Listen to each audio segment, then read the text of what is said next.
God Talk Unfiltered. In June of this year, my wife and I went to Spain, to walk the Camino de Santiago. How many of you know what that is? Okay, it is in the top 3 of the most famous Christian pilgrimages, and it's to go to where St. James was interred and to pray for St. James. And in the Middle Ages, like, millions of people would go and stuff like that. And it's resurging now, and about 400,000 people walk it each year.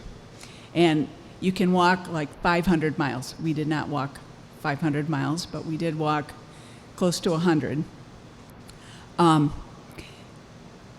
And it's interesting that the conversation tonight was peace, because that's basic peace, discernment. That's basically why I went. And people always ask, why are you doing the Camino?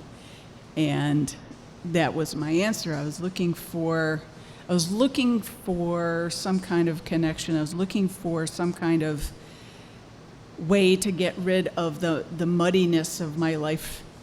And that's what the Camino does. You wake up every day, you put on your shoes, and you walk.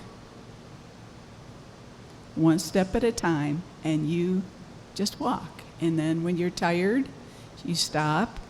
When you're hungry, you eat. When you're thirsty, you drink. And then you get up and you walk some more. And it was really an amazing, amazing experience. And there's something that people told me. You kept hearing stories, and people would say, the Camino provides. Now, not everybody who does the Camino is a Christian.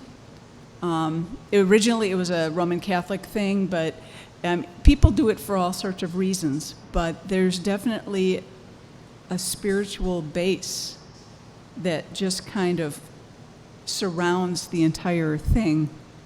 And we kept hearing stories of how the Camino provides. And I think that that's, like an example, we met this woman who was retired. She was in her mid to late 60s. She had always wanted to do the Camino. She tried to get her family to go. Nobody would go, so she went by herself. And she did 500 miles by herself. She had never even done backpacking or hiking before.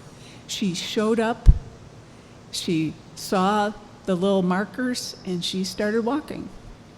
And now, unlike me, who had it all organized on how far we were going to go every night and where we were going to stay and what we were going to eat, she didn't. She just said, okay, I will get a flight home when I get there, and I will walk until I'm tired, and then I'll find some place to stay.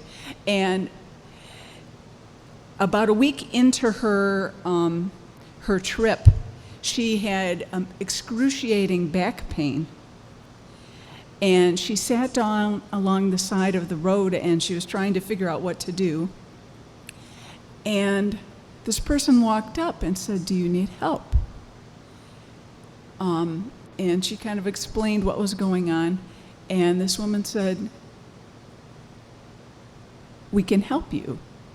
And this woman was a physical therapist, and her husband was some kind of a healer. I'm not really sure. I think an alchemist.